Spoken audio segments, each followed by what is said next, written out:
ایک چھوٹا سا گاؤں تھا۔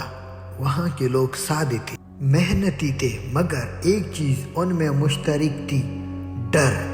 اسی گاؤں میں ایک آدمی تھا، زیادہ امیر بھی نہیں تھا، زیادہ طاقتور بھی نہیں تھا، مگر اس نے لوگوں کو ذہن کو قائد کر کے رکھا تھا۔ وہ خود کو سردار کہتا تھا اور وہاں کے لوگ اسے مالک مانتے تھے۔ وہ کہتا، تم میرے بغیر کچھ بھی نہیں ہو، اور لوگ یقین بھی کر لیتے۔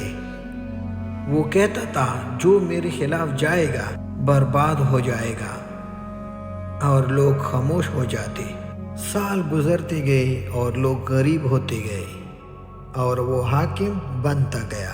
اصل میں وہ طاقتور تو نہیں تھا، طاقتور تو لوگوں کا ڈر تھا جو اسے طاقت دیتا تھا۔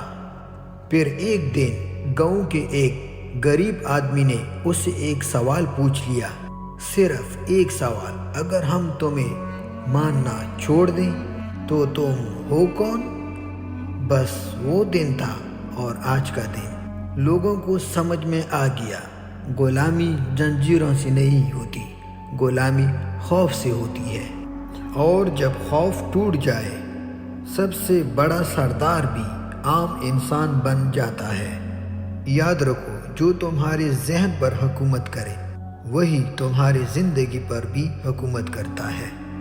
دوستو، اس ویڈیو کا میرا مطلب ہے کہ آج کل کے جو لوگ بھی سرداروں کے پیچھے، نوابوں کے پیچھے اور جو بڑے بڑے جاگیردار ہوتے ہیں ان کے پیچھے کھڑے ہوتے ہیں، جو کہ وہ بھی ایک عام انسان کی طرح ہی ہوتے ہیں، بس صرف انہوں نے آپ لوگوں کو ذہن کو قید کر کے رکھا ہوتا ہے۔ تو بہتر ہے اپنی زندگی اپنی مرضی سے گزاریں، لوگوں کے پیچھے کھڑا ہونا بند کریں۔ آپ ایک دن اسی طرح بن جائے کہ لوگ آپ کے پیچھے کھڑے ہو جائیں اور لوگ آپ کی باتوں پر توجہ دیں اور غور کریں۔ تو اسی کے ساتھ میں چاہتا ہوں اجازت، پھر ملیں گے ایک نئی ویڈیو کے ساتھ۔ اللہ حافظ۔